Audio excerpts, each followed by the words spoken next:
अस्सलामुअलैकुम वरहमतुल्लाहि वबरकातुहू बिस्मिल्लाहिर्रहमानिर्रहीम।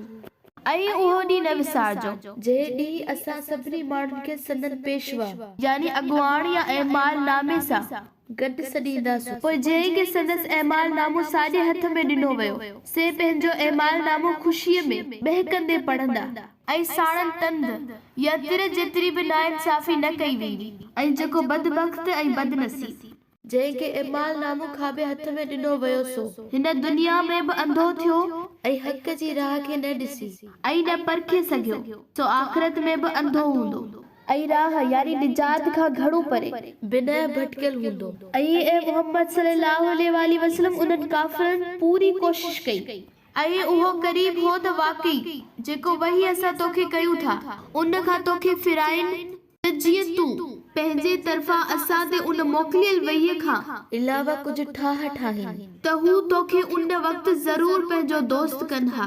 ऐं जेकॾहिं असीं तोखे साबित कदम न रखूं हा या संभाले न रखूं हा त यकीनन इम्कान हो त तूं उन ॾांहुं कुझु न कुझु माइल थी पवी हा। ऐं जेकॾहिं तूं इएं करी हा त उन वक़्तु ई तोखे हयातीअ में ॿीणो अज़ाब ऐं मरण खां पोइ बि ॿीणो अज़ाब चखायूं हा।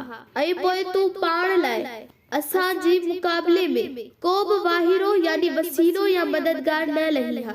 ऐं उन्हनि यानी मक्के जे काफ़िरनि मक्के जी ज़मीन तां तुंहिंजे पेरो खणण जी पूरी कोशिश कई त तोखे उतां जला वतन कनि ऐं जेकॾहिं ईअं कनि हा त उन वक़्तु उहे पाण बि तोखां पोइ सवाइ थोरे वक़्त जे वधीक न रहनि हा। ऐं तोखां अॻु जेके बि रसूल मोकिलियासो उन्हनि सां उहो दस्तूर क़ाइम रहियो यानी जंहिं बि संदन क़ौम खे मुल्क बदल या जला वतन कयो त असां अहिड़ी क़ौम खे हलाक तबाह ऐं बर्बाद कयो। ऐं पैगंबर सल्लल्लाहु अलैहि वसल्लम तूं असांजी उन सुन्नत यानी मुक़रर कयल क़ाइदे कानून या दस्तूर में का बि फेर फार न ॾिसंदे